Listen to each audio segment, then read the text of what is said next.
This is a fan-generated show. If you would like to support us, please go to jamieglazov.com and also don't forget to subscribe to our YouTube channel. All your support is greatly appreciated. Good evening. Welcome to the Glazov Gang. Tonight, Islam, a slut, and a white whore. I apologize ahead of time. I know this is a family show, but sometimes you have to do these things to discuss the world of Islam and the left. With us this evening, back by popular demand, and what an honor and a privilege, Raymond Ibrahim, Shillman Fellow at the David Horowitz Freedom Center and the author of the new book, Scimitar, 14 Centuries of War Between Islam and the West. Raymond, welcome to the Glazov Gang. Hi, Jamie. Very good to be with you again. Thanks for having me. Thank you, Raymond. You wrote a very profound article for Front Page Magazine recently. The title was, quote, "Nothing more than a slut and a white whore, exclamation mark," end of quote. And the subtitle was, "How the Left Validates Islam's Sexual Fantasies and Victimization of Western Women." Now, you and I know this subject very well, Raymond, in terms of the unholy alliance.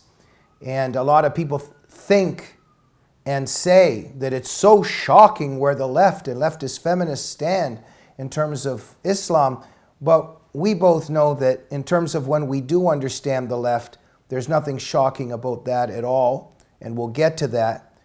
But you begin. Why did you write this article? And give us a little bit of an introduction to this issue and why Western women are blamed for being raped by Muslim men by the left in the West. Sure, Jamie. Well, the lead to the article was an incident that happened a few weeks right before I wrote the article a few weeks ago. And basically, women were, I think 4 women in 4 days were attacked and raped in Germany by Muslim men, Muslim migrants. And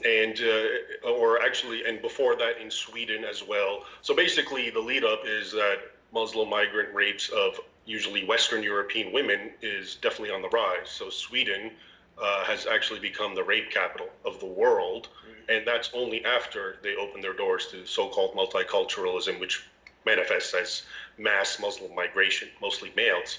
And what I found interesting wasn't just that Muslim men are raping Western European women, but both how Muslim men rationalized it or saw it and the continuity that it had with Islamic history vis-a-vis Europe. And also, so whereas what I just mentioned shows continuity, the break in that continuity is Western European responses, which actually validates and agrees with the Western view. So the long and short of it is you find that in all of these attacks and mass migrant Muslim rape, sexual assaults on Western European women, and most of them occur in Germany, in the UK, Sweden, other places in Scandinavia, and so forth, basically areas that have large Muslim populations. What you find is that the men regularly call the women or describe the women or say something to the women that suggests that they are by nature promiscuous, that they have it coming, that they deserve it, did they like it, and so forth. Sometimes, they can't ask them because they kill them afterwards.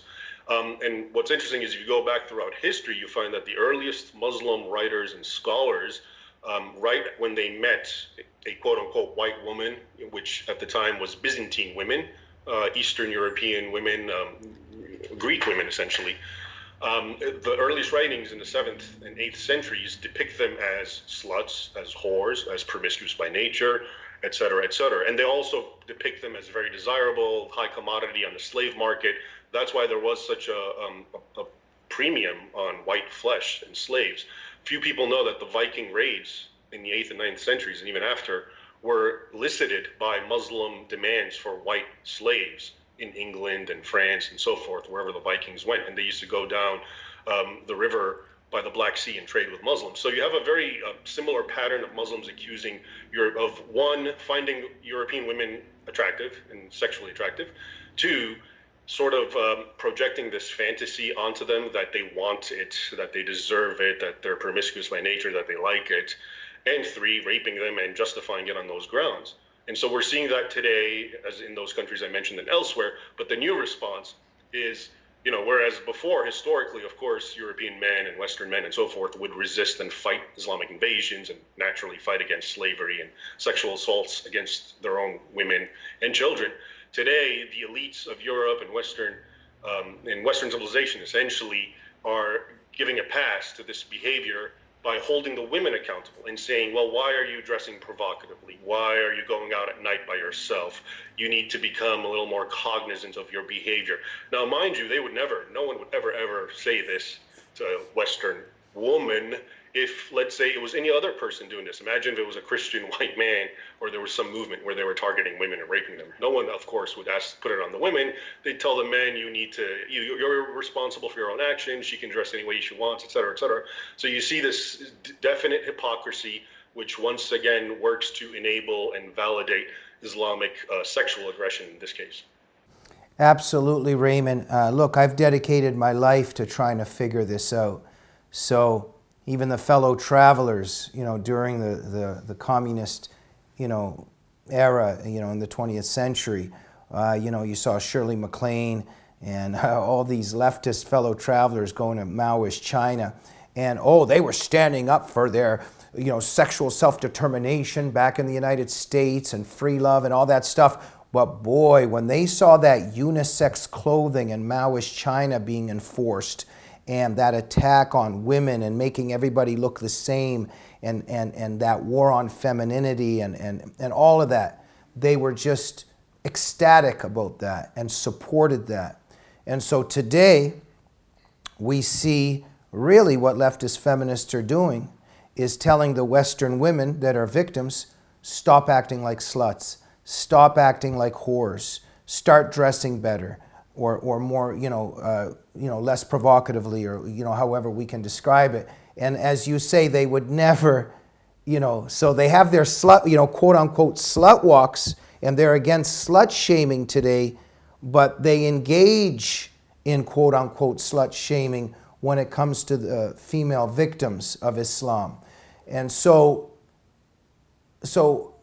fascinating phenomena, and I've dedicated my life to understanding not just it's warped and bizarre, but when we begin to understand the left, we began to see how much sense it makes.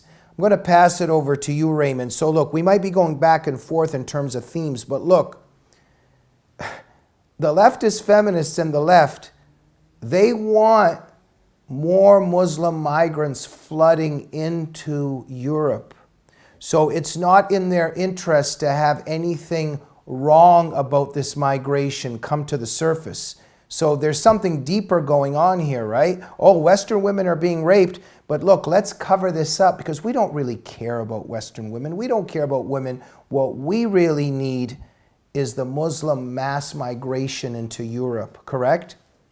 Absolutely, Jamie. The left, the more you look at them, the more you study them, you realize they're not an active, positive movement that has a set of beliefs. What they are is a counter movement dedicated to undermining everything about traditional Western civilization and its mores and ethics. And so they will attack, the West, the so-called patriarchy, because of women's rights, supposedly. But when you see another civilization, in fact, Western civilization's chief antagonist for well over a millennium, doing the same thing, but at an exponential worst case and level against women. They're not just harassing them at the workplace; they're gang raping them and murdering them.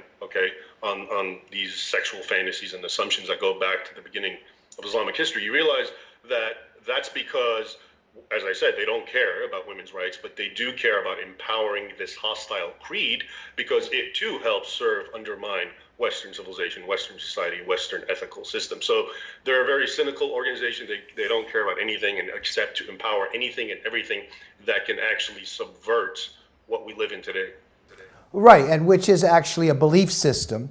But the beliefs that they pretend they have, it's all BS because they right. So women's rights, as we know to the left, that's just a weapon to beat their own society with when it's convenient. But when it comes to what's happening to women in Iran and young girls in Iran for not wearing the hijab, they're quiet because they don't really care about women. And so they want something larger, which is the destruction of Western civilization. And I want to get to something at the end of this program. I think it's undeniable that there, in the left, there's actually a hatred of human nature, a hatred of women, a hatred of femininity. And so they actually support what's going on there. But look, let's just get to some statistics here for a minute. I mean, your article just brought up so many of these facts. Even though the left tries to cover this up, we're never going to see Anderson Cooper or Rachel Maddow or Don Lemon discuss these things. But you were showing how in a recent report, for instance, in the Swedish city of Uppsala, many rapes.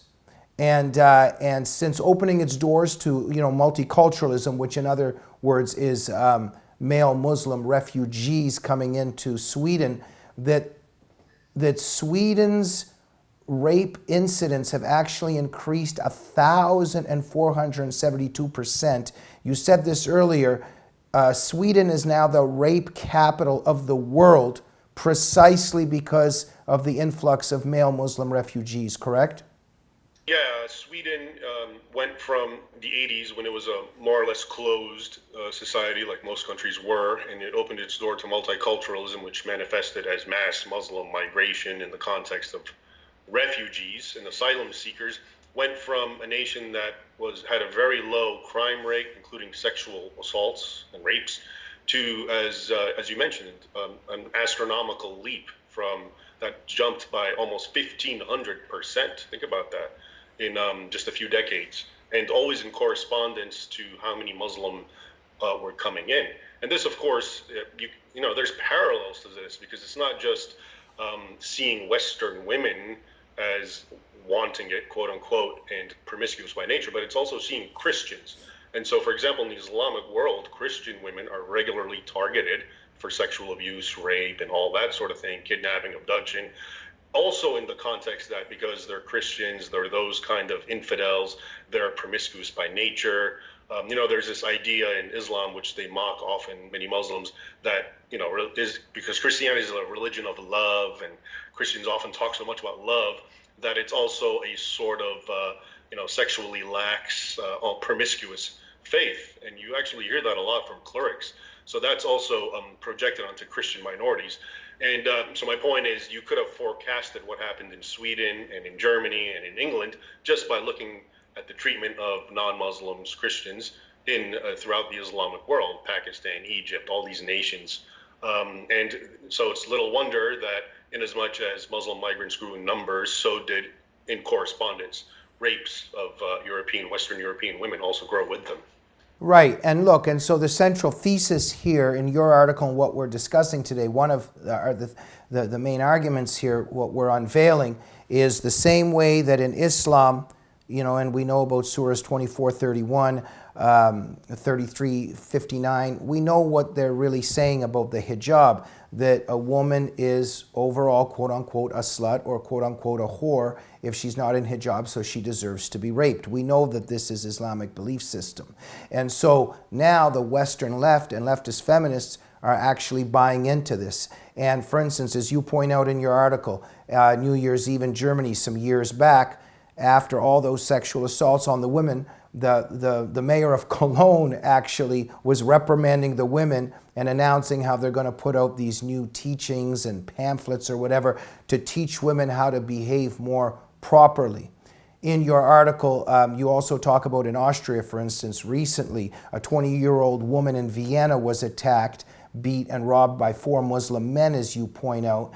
And one fact in there, you point out how one of the Muslim men ran his hands through the woman's hair and made comments about how there's hardly any blonde women where he is from. And the police told her to dye her hair and not dress in a provocative way.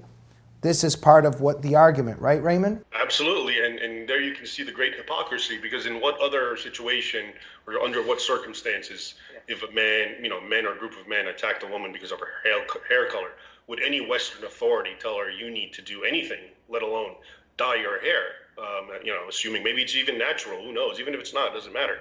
The point is, everything is being done to ward off the blame from those responsible, the perpetrators, and cast it onto the victims. And as we're saying, it really highlights how the left is cynical, and in as much as it's always grandstanding and moralizing and talking about what's right and what's ethical and what's moral, it really has none of those things, and it just, as you said, uses them as a weapon just to undermine and chip away at the bedrocks of Western civilization, because it's empowering a group and an element that for over a millennium throughout the history of Islamic attacks on Europe has been depicting Western women as sluts and whores by nature who deserve it, raping them, and now the left is actually siding with them and giving them validations. Absolutely. As you also point out, in Norway, Uni Wikan, a female professor of social anthropology at the University of Oslo, in terms of the rape problems there, she's been talking about how, women are going to have to learn to, adjust to multiculturalism and adapt themselves to it and all that crazy stuff, right? In other words, she's saying women need to put the hijab on. Really, that's what she's saying. If not a burqa. Yeah, and imagine if there was a conservative Christian male group in Norway that was harassing women and telling them that's because you're dressing too promiscuously. We need you to do this. We won't have it. What would that woman the Norwegian professor say to that? In no way, shape, or form would she side with it and say, hey, you women need to take your role. You need to listen to that. Immediately, the Christian group would be attacked and be called bigots and misogynists and how dare you, et cetera, et cetera. And so that's the bankrupt, nature of the left and its ideologies. They have no substance.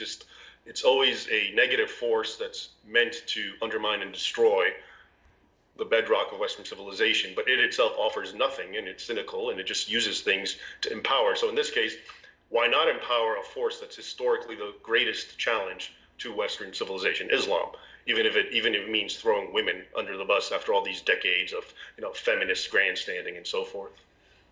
Absolutely, Raymond. Thanks so much. So look, let's just conclude here. And what's really happening here is that the left is embracing Islam's perverted fantasies concerning Western women, right?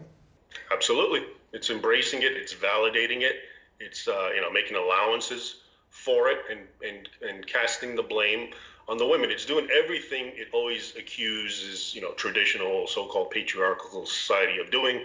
It now is championing simply because the element it's empowering is even more hostile to the West than the left itself is, at least physically hostile.